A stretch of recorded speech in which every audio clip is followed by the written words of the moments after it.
sounds good. If we sit in this chair. Sure. We're just asking if it's inconvenient.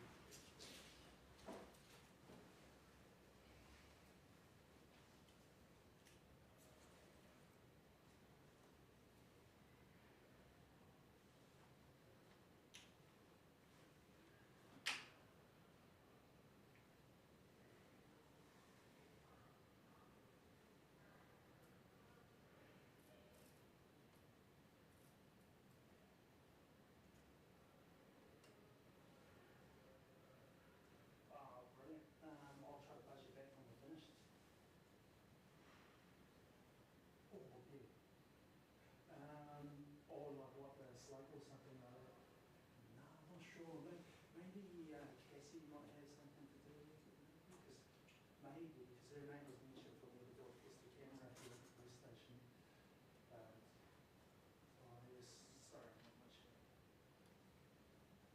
Oh, yeah. Okay, I'll call you. Oh, yes, yeah, I'll call you back. Thanks, Paul. Thank you.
Hello.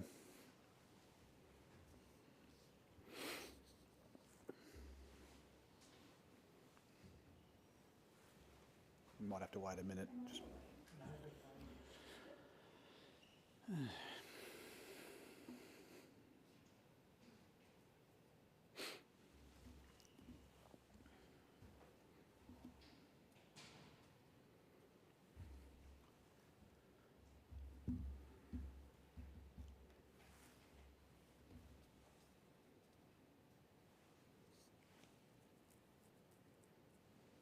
I'll wait there.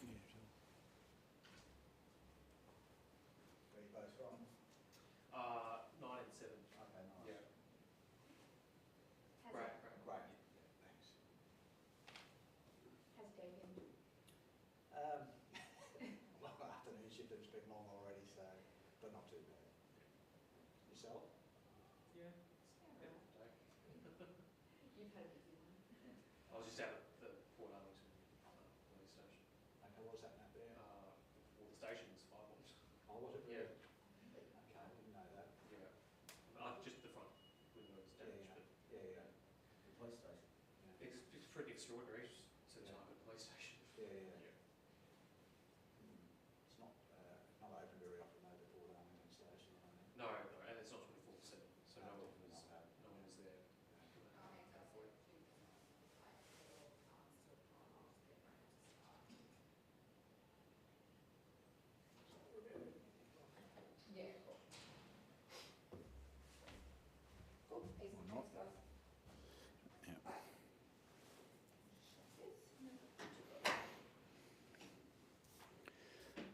No latecomers, Alex? That's it. Ready to go. Is it working out the back there? Okay. Welcome all. My name's Graham Banks. I'm a Detective Inspector attached to Task Force Luna. I'm here today to talk to you in relation to an investigation which has been ongoing for a number of months. So earlier this year, a team of investigators from the Victoria Police Criminal Proceeds Squad commenced an investigation once they identified a number of very suspicious transactions involving large sums of money being delivered to a small takeaway shop in the northern suburbs of Melbourne.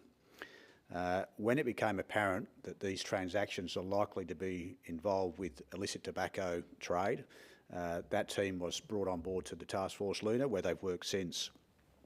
We've been very fortunate that this team has been supported by AUSTRAC, including the embedding of an analyst throughout this investigation, which has been integral.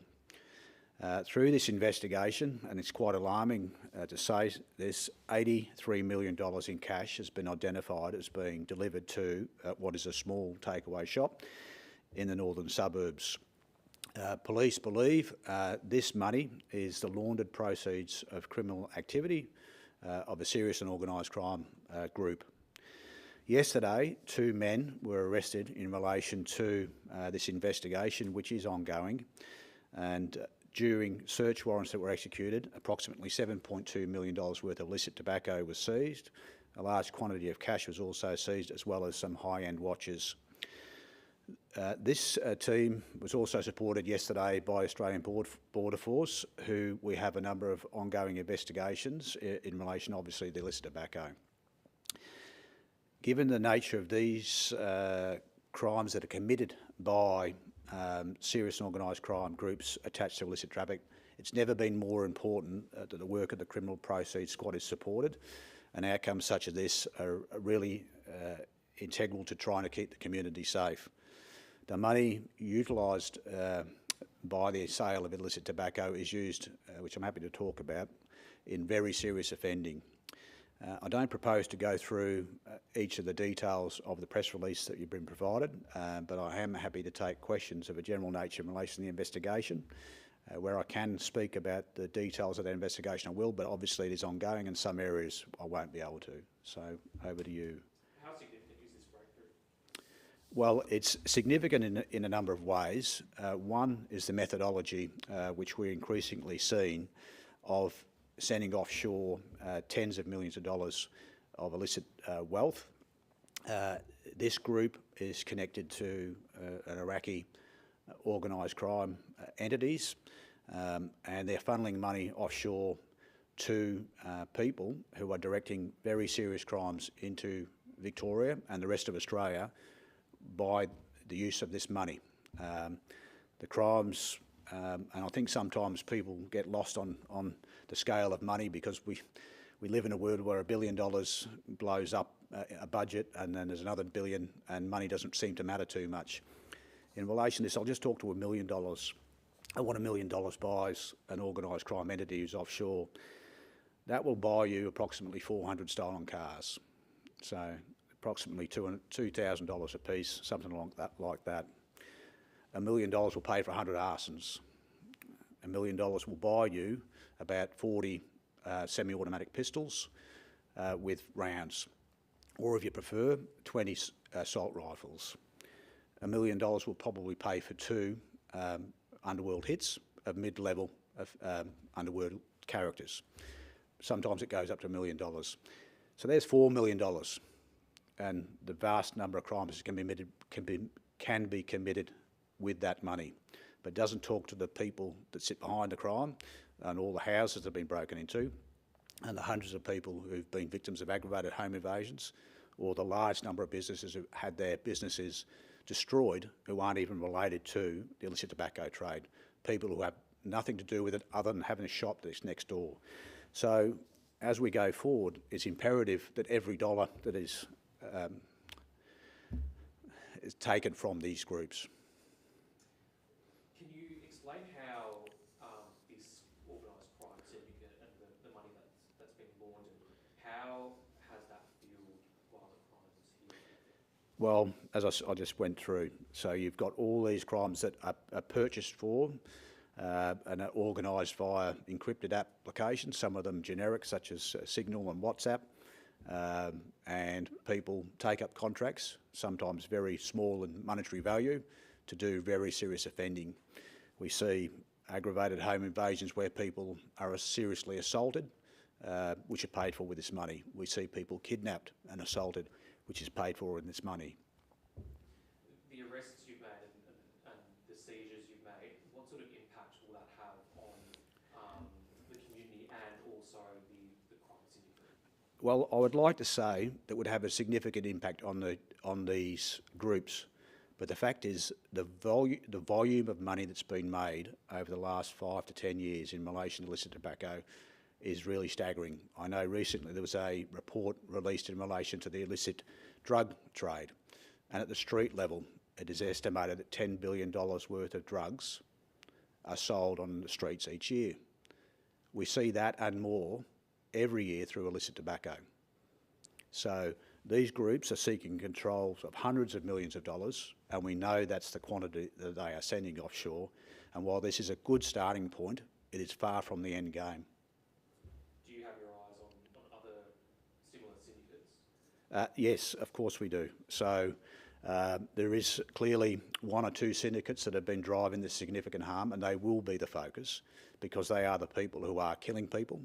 They are the people who are organising arsons, and they are the people who are organising aggravated burglaries, which are impacting all members of the community. With this group in particular, has it been completely dismantled, or are there more arrests? No, as I say, this is an ongoing investigation. So what we will look to do is to identify wealth that is stored in Australia and make sure that we are able to seize that wealth and take it from them. There is also money that's clearly gone offshore, and through partner agencies we'll look to try and restrain that where we can. Obviously, it becomes more challenging when you start talking about money going into the Middle East and certain parts of it. Can you talk us through how the ABF has been involved? Sorry? Can you talk us through how the ABF has been involved? Yeah, so the ABF involvement in this particular investigation was really around illicit tobacco. So I don't want to overstate it in this particular job, but we have a lot of other investigations which are ongoing, which I probably can't talk to at this stage, where ABF are obviously central to that. They have a very open and shared intelligence with us, and we anticipate in the coming weeks there'll be some other significant seizures. Can you say how you first became aware of those cash drop-offs at the takeaway shop? Not at this stage, but it will become apparent as it goes through the court process. And while there's no persons charged at this stage, that will occur in coming weeks and months. So that business owner? I'm not going to go into the very specifics of it, but it'll become apparent. So the individuals, it obviously relates to multiple people. It's widespread, and to talk purely, so you've got some understanding around which is cash in transit, which is what there's been a normal business arrangements there of receiving money, as businesses do, but it's just the quantity. And what we see with syndicates is they use this to bring money from across Australia necessarily, so lots of different illicit businesses pay into a particular account, which is then drawn upon in a large cash transaction and delivered to a person whose job is then to ensure that it gets remitted offshore to the serious and organised crime entity that's driving that business. So that money that was found at that takeaway shop could have gone offshore if you hadn't seized it? That is our belief. How can you say how you first became aware of the truck? Look, no, I won't go into the very specifics of that. I think you'd understand that when we are targeting individuals, there's certain things that police will do to identify the offenders when they're holding significant quantities of illicit product, which is what occurred yesterday. What is being done to stop this from continuing on in the future? What action do you believe needs to be taken? Okay, so, well, it's not just going to be a Victoria Police response. So clearly, when you're talking, and we're talking in the billions of dollars that's been generated through this particular illicit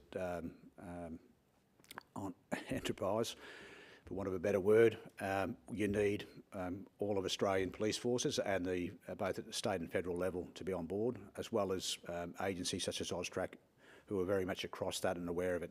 I would anticipate in coming months and years there'll be a lot more tightening of certain loopholes that these syndicates that have utilised to get this money offshore, and in the first instance through a cash in transit delivery service to a central point. I think might be about it. Just might be difficult to answer, but Kazhamad, it's a name that pops up Yeah. with his illicit tobacco trade. What's his link to this? Okay, so as I said before, we're treating this as a organisation that's involved in the Iraqi serious and organised crime network. My observation of that network is that after 2 years of investigating it, is that Kazhamad is across virtually every aspect of it. So probably no further said than that. Thank you. So much.